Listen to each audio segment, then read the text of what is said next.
하늘의 영광 나의 맘속에 자고도 넘쳐 할렐루야를 힘차게 불러 영원히 주를 찬양하리.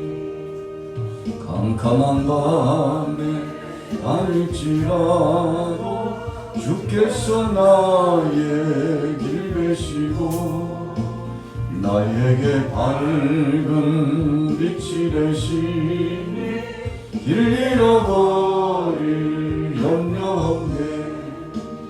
하늘의 영광 하늘의 영광 나의 맘속에 자고도 넘쳐 할렐루야 힘차게 불러 영원히 주를 찬양하리. 너희가 양 우리에 누울 때에는 그 날개를 은으로 입히고 그 깃을 황금으로 입힌 비둘기 같도다.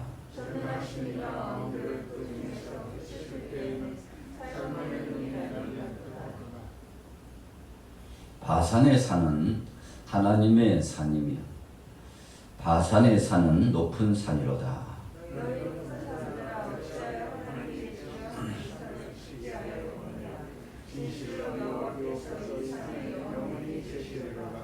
하나님의 병거는 천천히요 만만이라 주께서 그 중에 계심이 신의 산 성소에 계심 같도다. 주께서 높은 곳으로 오르시며 사로잡은 자들을 취하시고 선물들을 사람들에게서 받으시며 반역자들로부터도 받으시니 여호와 하나님이 그들과 함께 계시기 때문이로다. 아멘. 오늘 화요일 아침입니다. 본문의 말씀 시편 68편 1절에서 18절 말씀에 의하여 승리의 행진이라고 하는 말씀으로 함께 은혜를 나누고자 합니다. 자, 주제를 다른 말로 표현하면 하나님께서 먼저 앞장서 가셨다. 하나님이 여호와 이레로 준비하셨다. 이런 주제를 우리가 생각해 볼 수가 있습니다. 민수기 10장 35절부터 보면 언약궤가 떠나게 될 때 모세가 외칩니다.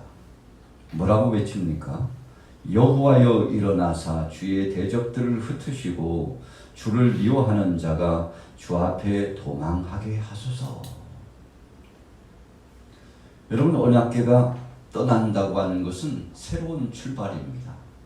어떤 일이 시작되었다는 것을 의미합니다. 아주 중대한 일이 진행되고 있음을 말씀하고 있는 것입니다. 그런데 그때 바로 그런 아주 중요한 순간에 모세는 말하였습니다. 선포하였습니다. 소원했습니다. 하나님 앞에 청언한 것이죠. 뭐라고 청언했는가 하면 여호와여 일어나 주옵소서. 주의 대적들 원수들이 있사옵고 주를 미워하는 자가 앞에 있는데 저들이 혼비백산하여 도망가게 하옵소서.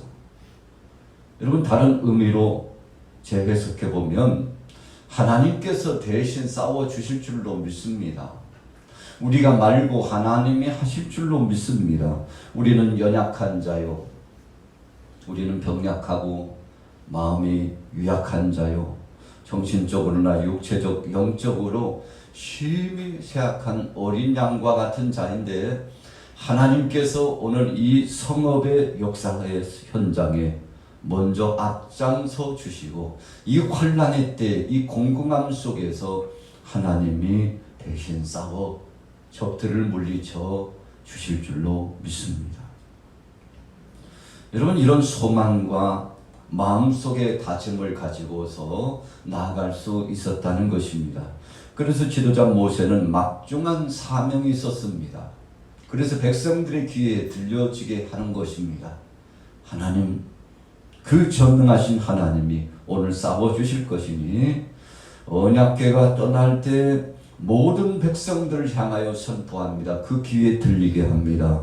여호와여 일어나사 주의 대적들을 흩으시고 주를 미워하는 자가 주 앞에서 도망하게 하옵소서.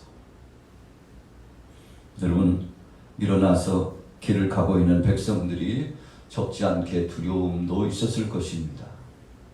주위에 있는 변방의 족속들 때문에 마음이 상처를 받고 때로는 안절부절하여 결단해야 될 바를 결단하지 못하고 전전긍긍할 수 있었을 것입니다.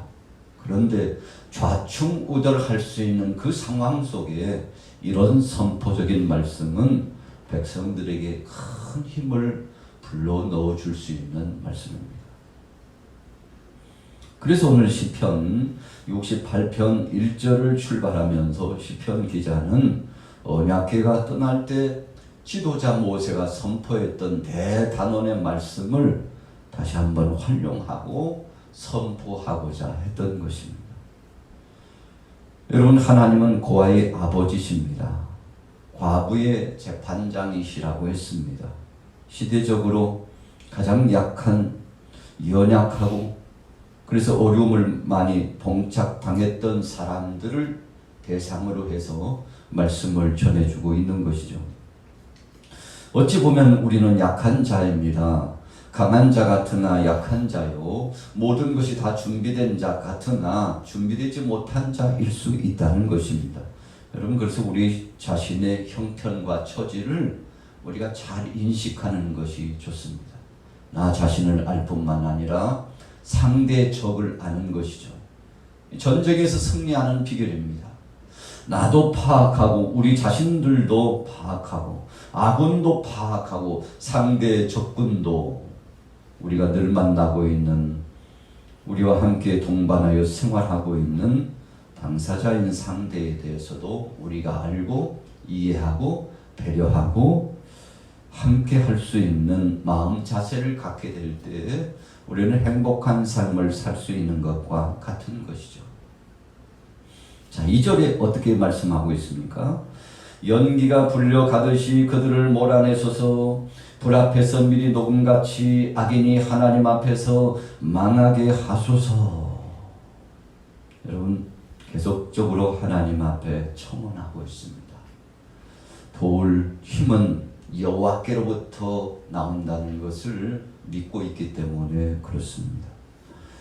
여호수아가 백성들을 이끌고 그래도 준비된 정예의 부대를 데리고 아말렉 족속들과 나가서 싸울 때 모세는 산에 올라가서 하나님 앞에 기도했죠. 여러분, 먼저 상황을 잘 파악하고 알고 있는 사람이 대비하는 것이죠. 어린아이들이 부모와 함께 보호자와 더불어서 길을 가게 되면 보호자는 철저하게 살피고 위약한 아이를 보호해야 될 책임과 의무가 있습니다.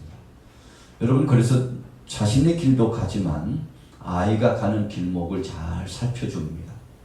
그래서 위험 요소가 있으면 정리해 주는 거죠. 방해 요소, 장애물이 있으면 치워주고, 넘어질 수 있는 가능성 있는 돌붙이가 있으면 그것도 역시 비켜갈 수 있도록 철저하게 준비시켜 주는 겁니다. 여러분, 이것이 배려요 사랑이죠. 사랑하는 아이를 아끼기 때문에 그렇게 하는 것입니다. 오늘 지도자 모세가 사랑하는 백성들을 생각해 보면 참 끔찍하듯 아끼고 사랑하는 관계 아닙니까? 오늘 시편 기자 다윗이 볼 때에도 주위에 있는 사랑하는 동역자들과 택한 백성들을 어쩌든지 저들이 위기감 속에서 그 위기를 이겨나가고 승리할 수 있도록 해줘야 하는 막중한 책임이 있습니다. 다윗이 왕으로 등극했을 때 그 책임을 느꼈습니다. 솔로몬이 왕이 되고자 할 때 하나님 앞에 1000번제를 올려드리면서 간절히 기도했습니다. 그것이 어떤 마음입니까? 지도자로서의 책임감입니다. 하나님 앞에 일을 맡긴 바 받은 사명자로서의 책임감입니다. 그래서 하나님 앞에 솔로몬은 청원하고 기도하죠. 하나님, 어린아이입니다. 약한 자입니다. 저는 일을 할 줄 몰라요. 하나님, 못할 것 같아요. 주님이 도와주시지 않으면 아무것도 할 수 없어요.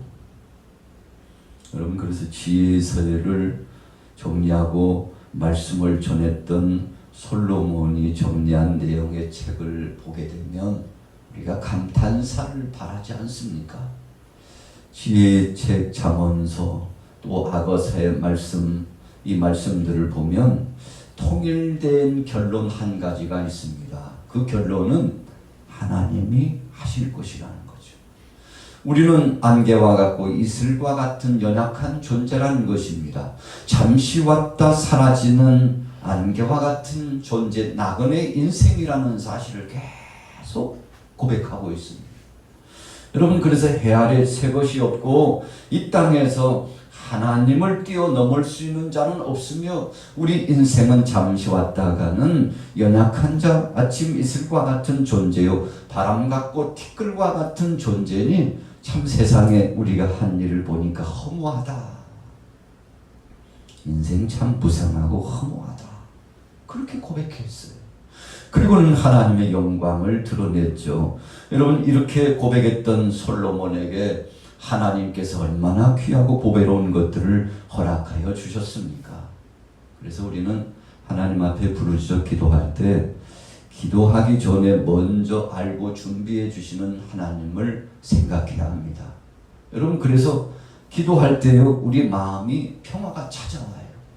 무슨 고백을 하고 무슨 기도를 하고 청원하든지 하나님께서는 나의 기도 소리를 들으시고 마침내 응답하여 주시며 적시적대 적소에서 꼭 필요한 것을 공급해 주시는 하나님이다. 이런 믿음이 있어요. 이런 바람의 법칙이 있어요. 여러분, 그래서 마음의 평화를 누리면서 전능하신 하나님 앞에 마음껏 고백하고 기도할 수 있죠. 오늘 아침에, 이 화요일 아침에 나오신 여러분들도 하나님 앞에 마치 자녀가 아버지 앞에, 사랑하는 부모 앞에 요구하듯이 부담감 없이 하나님 앞에 청원할 수 있는 거 아니겠습니까? 그래서 예수님께서도 아버지께서 생선을 달라는 자녀들에게 뱀을 줄 아버지는 없다 그랬어요. 여러분, 생선을 달라고 한다는 것은 자녀들이 필요 요소가 있다는 것입니다. 유익한 거예요. 보배로운 것입니다. 아버지도 함께 기뻐할 수 있는 것입니다. 그래서 많이 먹고 무럭무럭 건강하게만 자라다오. 여러분, 우리 어르신들, 부모들, 보호자들의 그런 마음의 소원 아닙니까? 어쩌든지 자녀가 잘 되기를 원하는 마음, 하나님 아버지께서도 그러셨다는 것입니다. 그래서 연기가 불려가듯이 그들을 몰아내소서, 불 앞에서 미리 녹음같이 악인이 하나님 앞에서 망하게 하옵소서. 하나님이 다 해주실 줄로 믿습니다. 자, 3절에 보세요. 같이 한번 읽어볼게요. 3절 4절 시작. 의인은 기뻐하여 하나님 앞에서 뛰놀며 기뻐하고 즐거워할지어다. 하나님께 노래하며 그의 이름을 찬양하라.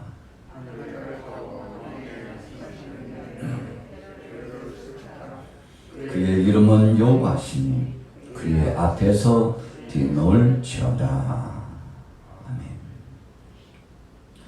여러분, 하나님 앞에 간절히 청원하고서 아직 응답은 되지 않았지만 마치 응답받은 사람처럼 얼마나 기쁨이 넘치는지 몰라요.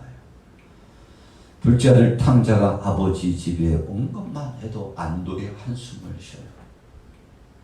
아버지는 세상에서 최고로 기쁜 날을 맞이했습니다. 여러분, 형은 그러지 못했죠. 이해관계로만 생각했던 형은 기뻐할 리가 없어요. 여러분, 우리의 일상을 이 탕자의 비유의 말씀을 통해서 예수님께서 잘 말씀해 주었어요. 이해관계로 사람을 만나고 이해관계로 신앙생활을 하고 어떤 이해관계를 통해서 우리에게 유익이 끼쳐지는지 손해가 끼쳐지는지 이거 보고 움직이는 사람들은 자유함을 누리지 못합니다. 여러분, 그래서 억지 이 행보가 주어지게 되는 거 아니겠습니까? 거기에 기쁨은 없습니다. 거기에 자원함도 없습니다. 즐거워 춤출 일도 없어요. 의무감 때문에 하는 것이기 때문에 그렇습니다. 여러분, 그래서 행사치레했다라고 하는 표현 속에 어쩔 수 없이 동참한 행사는요, 축제가 될 수 없습니다. 그 행사를 주관하는 사람은 기쁠 줄 몰라도 어쩔 수 없어서 체면 때문에 동참하는 사람에게는 희열이 넘칠 리가 없죠. 여러분, 그러나 함께 동화가 되고 당신의 기쁨이 내 기쁨이요 당신의 소망하는 것이 내 소망함이요 나도 그렇게 되기를 원했다고 어떤 일에 동화가 되어서 하나같이 되고 마음속에 소원이 넘쳐서 자원함이 생기면 그때부터 기쁨이 충천하는 것입니다. 3절에 의인은 기뻐하여 그랬어요. 여러분, 악한 자들에 대해서는 하나님이 심판하셔요. 시편 23편과 시편 1편에 말씀한 것처럼 복을 누리며 하나님이 책임져 주시는 사람들은 달라요. 여러분, 그래서 하나님이 주신 것을 기뻐하여 뛰놀며 즐거워하고 춤을 추는 일들이 나타나죠. 다윗이 여호와의 법궤 이 언약궤를 아미나답의 집에서 옮겨올 때 첫 번째 실패했어요. 우사가 잘못함으로 말미암아 즉사하게 되고 적지 않게 여러분 그가 정신적으로 영적으로 육체적으로 쇼크를 받았습니다. 얼마나 마음이 불편한지 몰라요. 잘해보려고 했는데 뭔가 잘못되었다는 것을 알았습니다. 이를 더 이상 진행할 수 없었어요. 여러분, 그래서 오베데돔의 집에 법궤가 옮겨지게 되고 거기에 머물게 되지 않았습니까? 그런데 내가 뭘 잘못했는지 어디서부터 잘못된 방향으로 진행됐는지 체크해보고 이제는 파악하고 거기서 잘못됐구나. 여러분, 그래서 하나님 말씀 뜻대로 하나님이 주신 생명의 말씀 안에서 자유함을 누리고 사무엘하 6장부터 나타나고 있는 말씀처럼 그렇지, 고아 자손들이 어깨에 메고 법궤를 이동해야 되는데 내가 우쭐된 마음, 교만한 마음으로 인간적인 생각을 가지고 세수리에 끌고 가려고 사람들에게 보이기 위해서 정말 자원하고 감격스러운 마음이 아니라 행사치레하려고 했던 내 마음, 교만한 마음, 육신의 욕심을 채우려고 했던 자신의 마음을 다 내려놓고요. 여러분, 자유함을 얻었습니다. 그래서 다윗성으로 들어오고 있는 법궤를 보는 이 다윗의 마음, 하나님의 법궤를 말씀 중심으로 모셔오고 있는 이 일에 얼마나 기쁨이 충천한지 몰라요. 성령께서 다윗의 마음을 감동시켜 주시고 내재하여 주었습니다. 하나님 뜻대로 하니까 자유로웠어요. 하나님 뜻대로 살아가니까 마음이 얼마나 편한지. 여러분, 그래서 불안한 마음은 이거 뭔가 잘못되고 있구나 라고 하는 영적인 신호예요. 여러분, 다윗이 그것을 알았어요. 그렇지. 그래서 방향을 급선회합니다. 돌이킵니다. 하나님 뜻대로 나갑니다. 하나님 말씀대로 나가죠. 그래서 여러분 얼마나 기뻤는지 배옷이 내려가는 거, 이 겉옷이 내려가는 줄도 모르고 여러분 그가 하나님 앞에 춤을 추면서 감사하고 영광을 돌리게 되지 않았습니까? 여러분 오늘 하루를 시작하면서 정말 여러분들도 그런 춤출 일이 많이 생겼으면 좋겠습니다. 어제까지는 칠같이 어두운 우리의 삶이었다면 이제 오늘 이 순간부터는 기뻐 춤추는 축제적인 역사가 나타나기를 예수님의 이름으로 축복합니다. 여러분 그래서 오늘 시편 68편의 말씀은 참 암울한 상황에서 정말 암울한 상황에서 대산을 넘고 험산 줄령을 넘어가는 오늘 445장 찬송의 그 표현처럼 참 힘겨웠는데 처음 시작은 그랬는데 시간이 지나자마자 익숙해지고 그리고 자유로워지고 하나님의 함께 하심을 절감하게 되고 하나님 앞에 영광 돌리며 승리의 축제를 누리게 되는 점점 잘 되어지는 역사. 오늘 여기에 참여하신 여러분들이 그런 은혜와 축제를 주님이 주신 응답을 경험하게 되기를 예수님의 이름으로 축복합니다. 자, 독특한 표현이 있습니다. 승리를 주신 하나님에 대해서 15절에 보면 바산에 사는 하나님의 산이며 바산에 사는 높은 산이로다 그랬어요. 여러분, 바산에 사는 이방인 지역의 산입니다. 예루살렘뿐만 아니라 이방인의 땅에도, 이방인의 그 산에도 놀라운 복이 임했어요. 여러분, 어제 우리가 모든 족속이 복을 받았으면 좋겠다, 그런 소원을 가졌잖아요. 오늘 본문 말씀도 하나님을 믿는 백성은 하나님이 책임져 주신다는 것입니다. 그래서 17절 말씀에 하나님의 병거는 천천히요 만만이라 주께서 그 중에 계심이 신의 산 성소에 계심 같도다 그랬어요.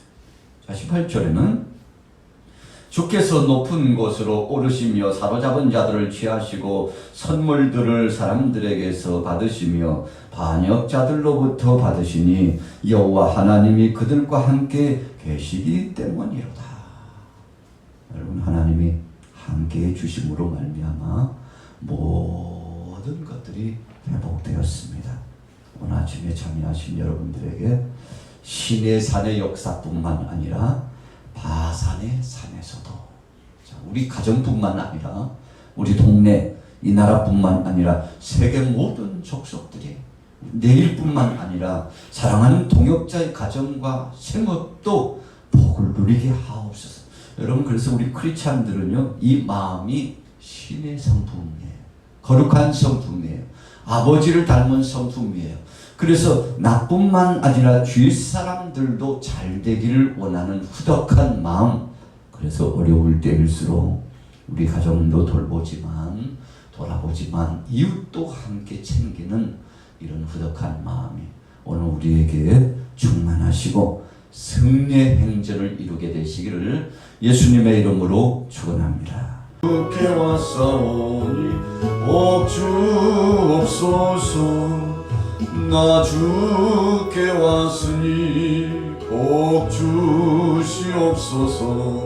주 함께 계시면 근시연이기네. 기쁘고 기쁘도다 항상 기쁘도다. 나 주께 왔사오니 복 주옵소서. 주 떠나가시면 내 생명 어때네. 기쁘나 슬플 때 늘 계시옵소서. 기쁘고 기쁘도다 항상 기쁘도다. 나 주께 왔사오니 복 주옵소서. 그 귀한 언약을 이루어 주시고 주 명령 따를 때 늘 계시옵소서. 기쁘고 기쁘도다 항상 기쁘도다. 나 주께 왔사오니 복 주옵소서.